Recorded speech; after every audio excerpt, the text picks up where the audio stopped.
Assalamualaikum warahmatullahi wabarakatuh.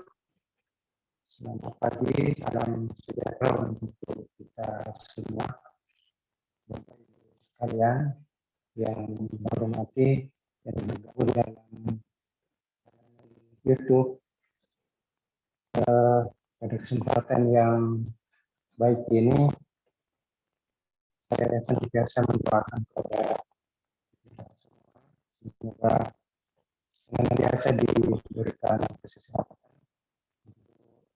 aktivitas seperti sedia kala. Kesempatan pagi ini kami dari BPS Kabupaten Luwu akan menyampaikan rilis angka makroekonomi, yaitu yang pertama adalah pertumbuhan ekonomi Kabupaten Luwu tahun 2000. Kemudian setelah itu dilanjutkan dengan penyampaian hasil sensus penduduk tahun 2020. Baik, yang pertama adalah yang terkait dengan pertumbuhan ekonomi tahun 2020. Seperti kita sama ketahui bahwa COVID yang berlangsung di tahun 2020 itu mempunyai dampak yang luar biasa terhadap aspek-aspek kehidupan sosial masyarakat, bukan hanya di nasional, tapi ini juga sangat berdampak pada level wilayah, termasuk di Kabupaten Luwu.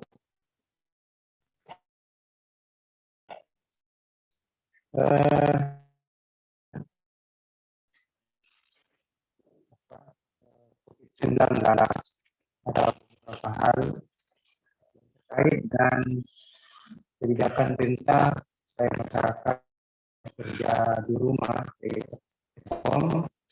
begitu pula dengan kebijakan bekerja, kemudian juga kegiatan belajar di rumah bagi para siswa, dan kebijakan tersebut berdampak pada aktivitas lapangan usaha. Biasanya tadi untuk stay at home, di mana masyarakat dibatasi aktivitasnya di luar, kan kegiatan di lapangan usaha seperti transportasi itu menunjukkan kinerja yang menurun. Tapi di lain pihak, dengan kebijakan belajar dari rumah bagi yang besar pelajar atau mahasiswa juga punya dampak tersendiri untuk sektor misalnya informasi dan komunikasi yang ditandai dengan meningkatnya penjualan besar, kemudian pengadaan air, kemudian jasa keuangan, pengadaan listrik dan gas. Untuk kesempatan yang baik ini, kami menyampaikan angka-angka yang pertumbuhan ekonomi di Kabupaten Luwu. Secara umum, bahwa PDRB yang disusun itu terdiri atas dasar harga saham, kemudian juga berdasarkan atas angka dasar harga berlaku. Untuk PDB tahun 2019 nilainya mencapai 9,728 triliun rupiah. Kemudian meningkat pada tahun 2020 menjadi 9,88855 triliun. Pertumbuhan PDRB kita selama kurun waktu setahun itu mencapai 1,20%. Kemudian untuk agar PDRB kita menurut dasar harga berlaku untuk di tahun 2020 mencapai 16,031 triliun rupiah. Untuk kinerja ekonomi perekonomian selama 2020, pertumbuhan ekonomi di 2015 itu mencapai 7,26%. Kemudian di tahun 2016 pertumbuhan ekonomi kita itu mencapai 7,88%. Sampai tahun 2019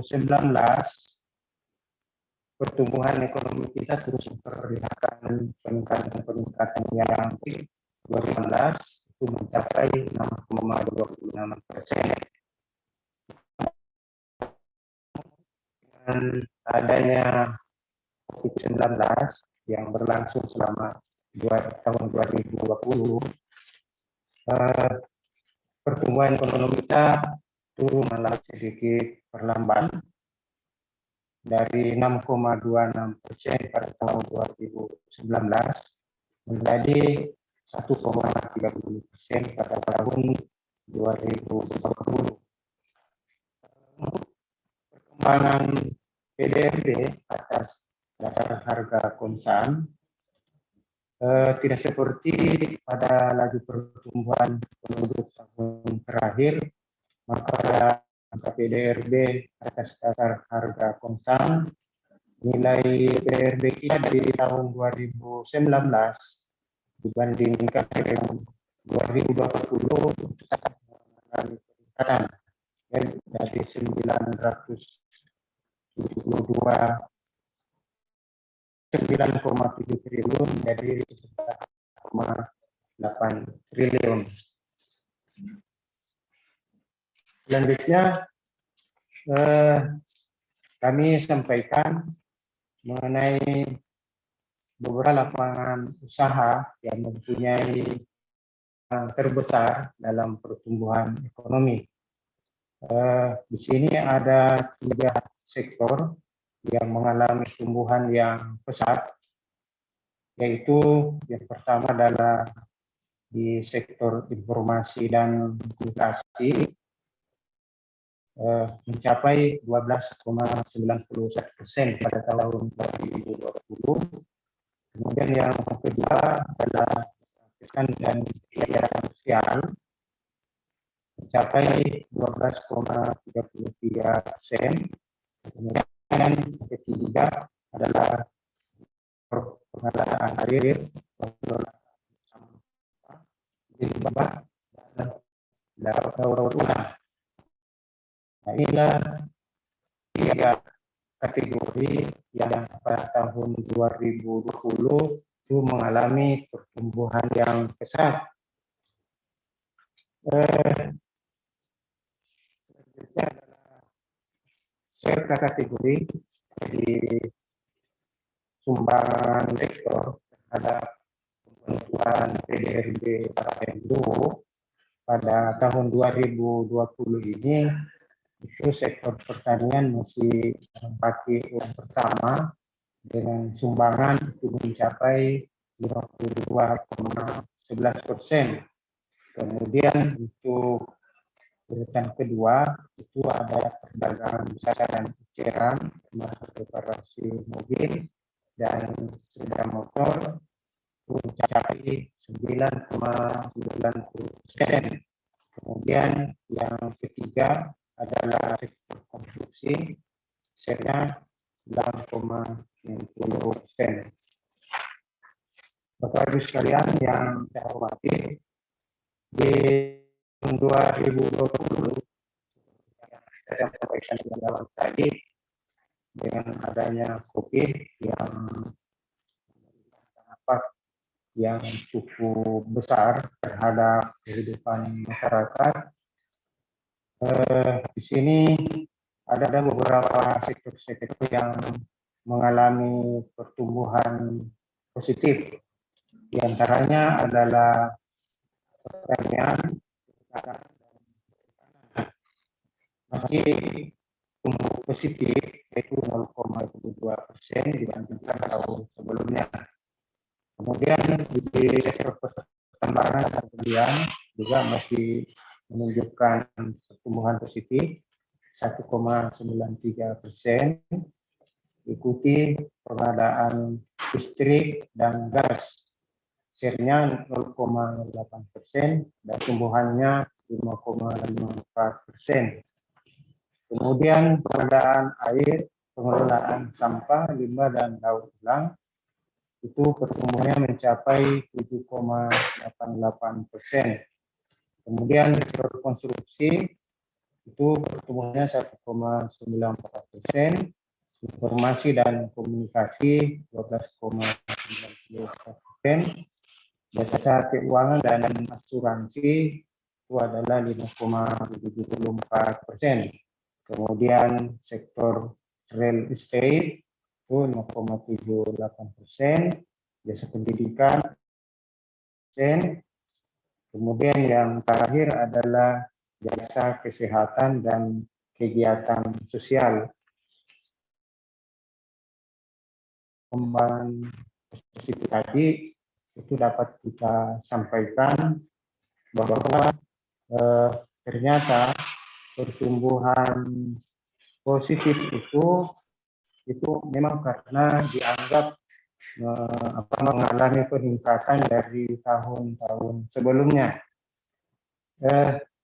Misalnya di sektor informasi dan komunikasi itu tumbuh 12,91%. Sebelumnya itu adalah 9,97%.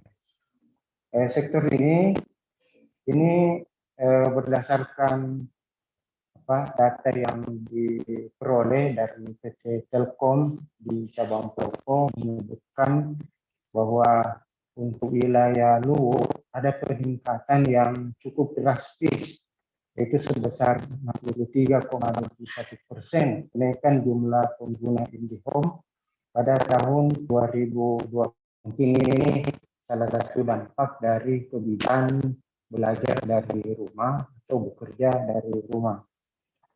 Kemudian yang kedua, yang juga menunjukkan peningkatan positif dibanding tahun sebelumnya, yaitu dari jasa kesehatan dan kegiatan tumbuh 12,33% tahun 2020.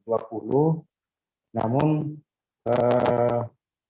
sebelumnya pertumbuhannya 7,93%. Untuk di lapangan usaha ini pertumbuhannya itu disebabkan karena penjualan obat-obatan dan vitamin diakui, selain untuk penyembuhan juga untuk menambah imunitas tubuh, dan juga seringnya dilakukan rapid test oleh instansi daerah yang bekerja sama dengan pihak-pihak swasta dalam melakukan pencegahan COVID-19. Kemudian yang ketiga, pengadaan air, pengelolaan sampah, dan limbah tumbuh 7,85%, yang sebelumnya hanya 3,83%. Ini didasari juga oleh produksi yang diperoleh dari PDAM yang menunjukkan bahwa jumlah pelanggan pada tahun 2020 hingga mencapai 4,49%.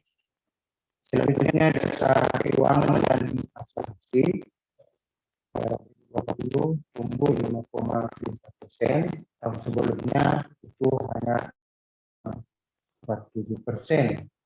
Hal ini disebabkan karena data simpanan dan pinjaman bank di Kabupaten Luwu pada tahun 2020 meningkat, yaitu 27,5% untuk posisi simpanan, 9,5% posisi uang.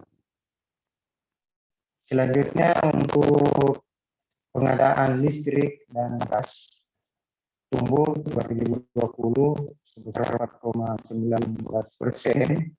Tahun lalu, tahun 2019, tumbuh 4,9%. Pertumbuhan ini juga didasari dari informasi kantor PLN yang menunjukkan bahwa terdapat peningkatan jumlah pada tahun 2020 yang mencapai 8,87%. Dan itu juga bahwa jumlah pelanggan pengguna listrik PLN pun meningkat sebesar 3,1% tahun 2020. Bapak Ibu sekalian yang saya hormati, ada 4 sektor yang juga mengalami pertumbuhan. Namun dari 2019 sebenarnya sektor ini mengalami perlambatan. Artinya yang terjadi di 2020 itu lebih kecil dibanding dengan tahun 2019 yang lalu. Sektor-sektor yang mengalami pertumbuhan atau perlambatan yaitu adalah pertama sektor konstruksi, yang pertama adalah sektor pertanian, dan perikanan. Di sektor ini itu salah satu disebabkan oleh di subsektor pangan, di mana hasil perhitungan produksi melalui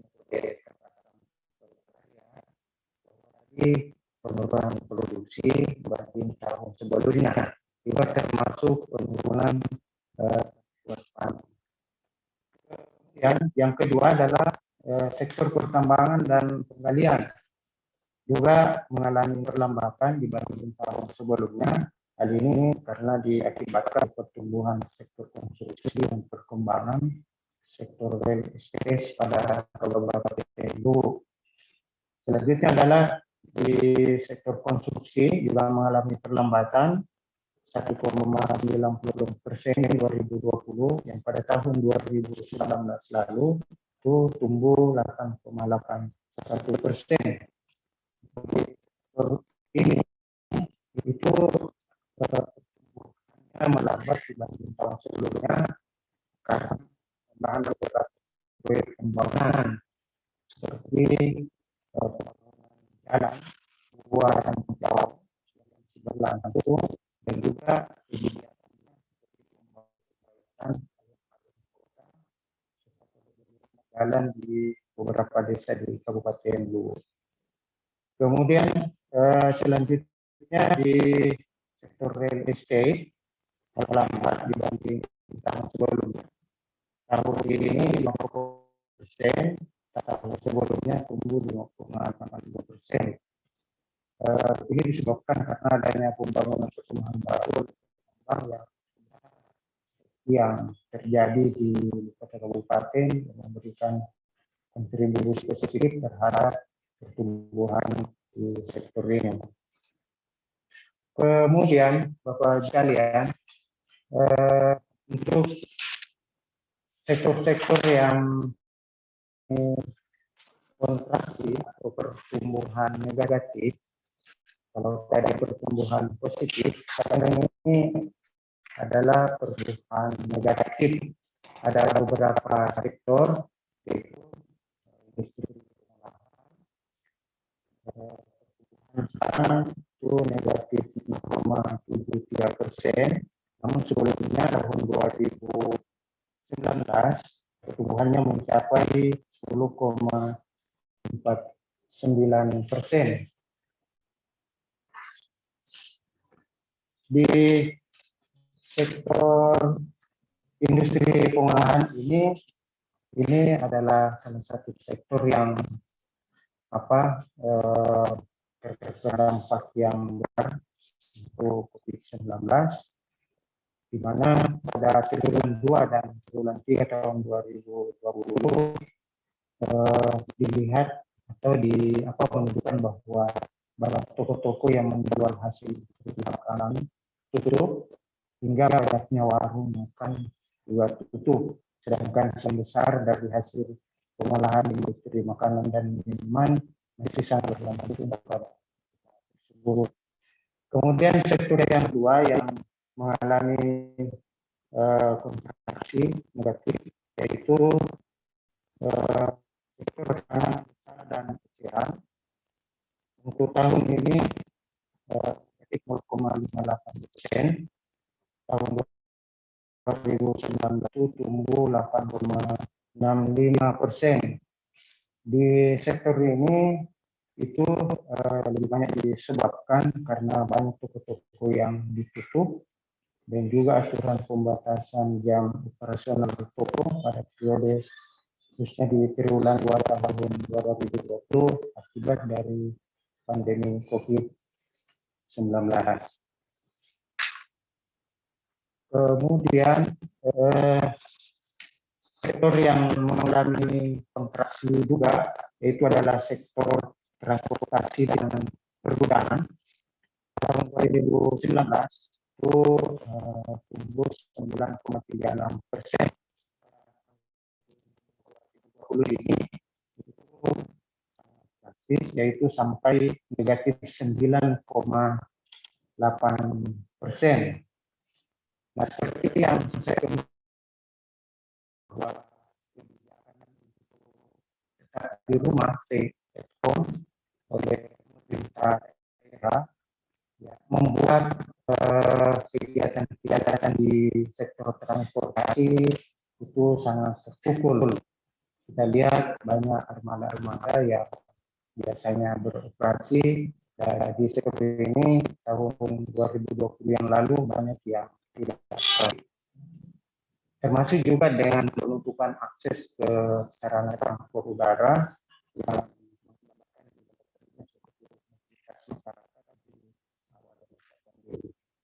kemudian yang keempat adalah sektor penyediaan akomodasi dan minum.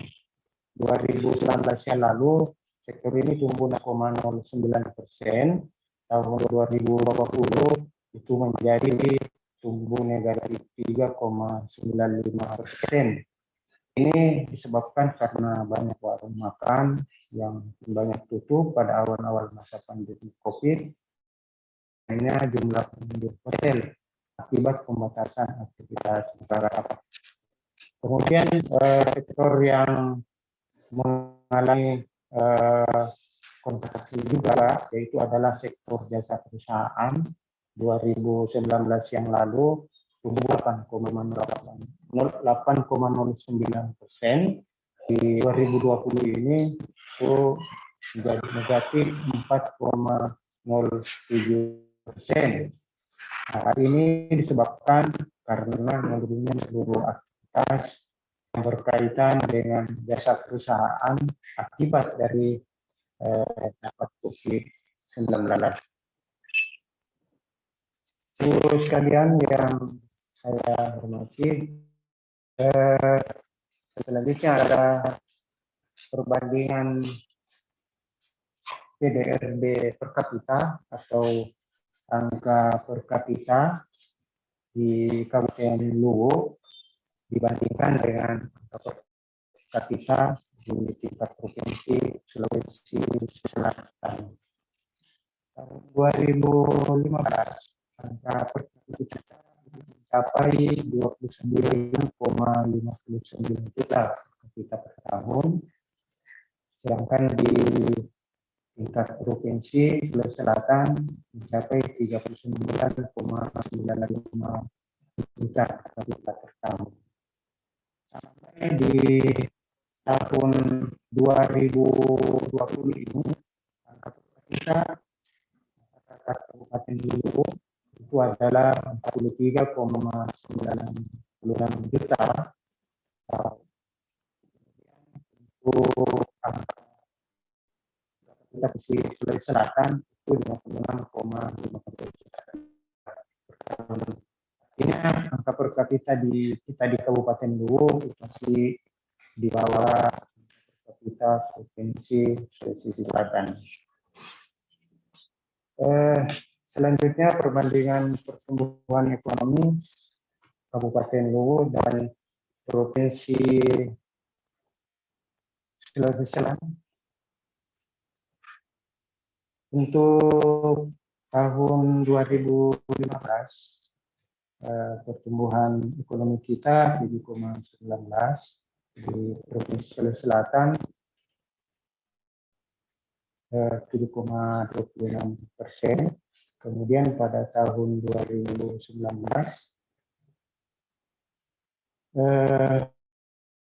pertumbuhan ekonomi kita 6,2%, masih di bawah pertumbuhan ekonomi provinsi 0,91%.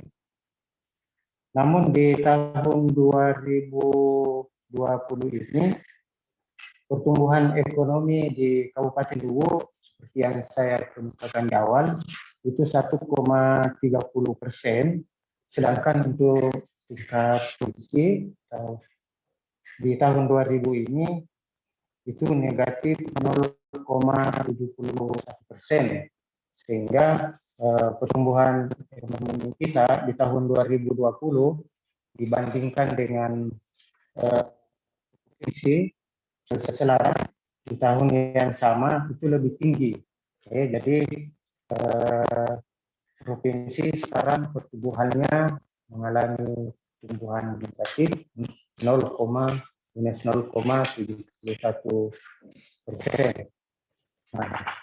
Selanjutnya adalah perbandingan pertumbuhan ekonomi menurut kabupaten kota.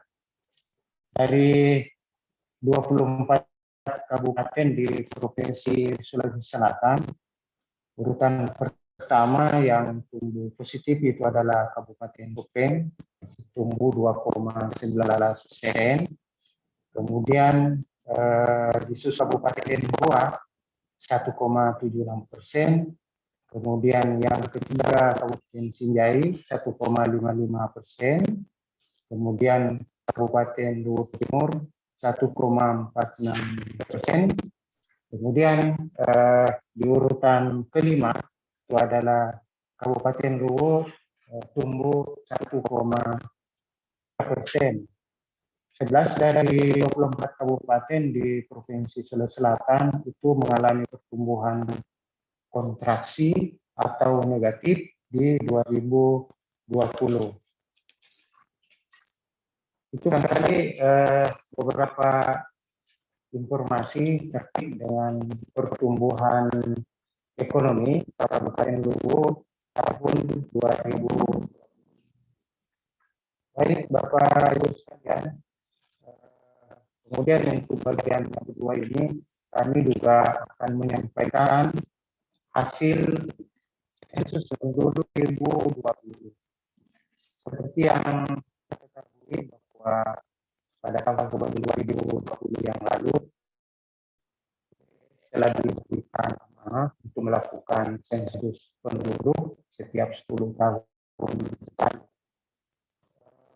Proses bisnis yang dilaksanakan dasarnya untuk di lapangan itu ada dua. Pertama itu adalah kegiatan sensus penduduk online 2020, di mana masyarakat diberikan kesempatan untuk melakukan input data kependudukan di masing-masing individu. Kemudian pada bulan September tahun 2020 juga kita lanjutkan dengan kegiatan sensus penduduk wawancara, di mana petugas melakukan kegiatan pengumpulan data atau klarifikasi data kependudukan kepada masing-masing keluarga. Sudah disampaikan, diinformasikan bahwa penduduk 2020 itu adalah hasil kolaborasi antara dinas kependudukan dan sipil di kabupaten, di mana tiap identitas penduduk itu sudah dibekali dari dinas keterangan sipil.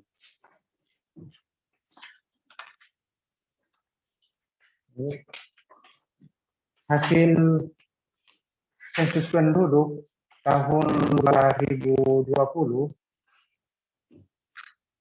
jumlah penduduk itu adalah 365.608 jiwa, yang terbagi laki-laki sebanyak 184.162 jiwa, kemudian perempuan 181.446, sehingga rasio jenis kelamin, yaitu perbandingan antara laki-laki dan perempuan, itu adalah 101. Artinya bahwa untuk setiap 100 penduduk perempuan, 101 penduduk laki-laki. Kemudian untuk laju pertumbuhan penduduk dari tahun 2010 ke 2020 itu adalah 0,92%. Selanjutnya untuk yang terkait dengan kelompok umur. Jadi kelompok umur ini pada dasarnya kami bagi kepada 3 bagian. Jadi yang pertama, kelompok umur yang termasuk kategori penduduk anak-anak 0 sampai 14 tahun, kemudian penduduk muda dan dewasa itu umur 15 sampai 64 tahun, kemudian yang masuk dalam golongan penduduk tua atau lansia itu 65 tahun ke atas. Dari hasil kelompok umur dapat diketahui bahwa penduduk anak-anak di Kabupaten Luwu itu persentasenya mencapai 26,25%, sedangkan penduduk atau lansia itu persentasenya mencapai 6,34%, sedangkan selebihnya yang masuk sebagai penduduk muda dan dewasa atau yang lebih dikenal dengan penduduk usia produktif itu mencapai angka 67,40%. Nah, kalau kita lihat persentase penduduk usia produktif kita menurut hasil sensus penduduk 2020, artinya bahwa di Kabupaten Luwu ini kita sudah memasuki bonus demografi, karena persentase penduduk yang produktif, usia produktif itu jauh lebih besar dibandingkan dengan penduduk non produktif. Jadi kalau penduduk produktifnya tadi 67,40%, maka penduduk yang tidak produktif itu hanya 32,59%. Kemudian selanjutnya dari infografis ini juga dapat kami sampaikan kelompok penduduk berdasarkan generasi. Di sini ada beberapa penggolongan, itu mulai dari generasi pre-boomer, persentasenya 2,22%. Di generasi ini yaitu mereka yang lahir sebelum tahun 1945. Kemudian yang kedua adalah generasi baby boomer, ya, itu mencapai ini lahir tahun 1946 sampai 1964. Ya, kemudian generasi Gen X itu 19,11%, yaitu mereka yang lahir di tahun 1965 sampai 1980. Kemudian generasi milenial presentasinya 24,64%, itu mereka yang lahir tahun 1981 sampai 1996. Kemudian generasi Gen Z 30,85%, itu mereka yang lahir 97 sampai 2012. Kemudian yang terakhir adalah generasi post Gen Z, presentasinya 13,05%, yaitu mereka yang berkategori lahir mulai 2012 sampai sekarang. Kemudian selanjutnya yang berkaitan dengan hasil sensus 2020 itu yang terkait kepadatan penduduk, artinya seberapa besar wilayah ini didiami oleh penduduk. Dari hasil ini kepadatan penduduk adalah 122 jiwa per kilometer persegi. Dilihat dari domisili wilayah kecamatan, dapat diketahui bahwa di Kecamatan Buah itu terbanyak didiami oleh penduduk, presentasinya mencapai 8,9. Kemudian Kecamatan Podrang, presentasinya 7,55%. Kemudian Kecamatan Podrang Selatan 6,9%. Kemudian kecamatan yang paling sedikit didiami oleh penduduk itu ada di Kecamatan Batam, presentasinya hanya 1,58%. Bapak Ibu sekalian yang saya hormati, mungkin ini yang dapat kami sampaikan. Pada kesempatan yang baik ini, mudah-mudahan bisa bermanfaat bagi para pengguna data, para eksekutif, para peneliti. Mudah-mudahan data yang dapat dipergunakan dengan sebaik-baiknya. Demikian barangkali yang bisa saya sampaikan. Atas perhatian Bapak Ibu sekalian, saya ucapkan terima kasih. Assalamualaikum warahmatullahi wabarakatuh.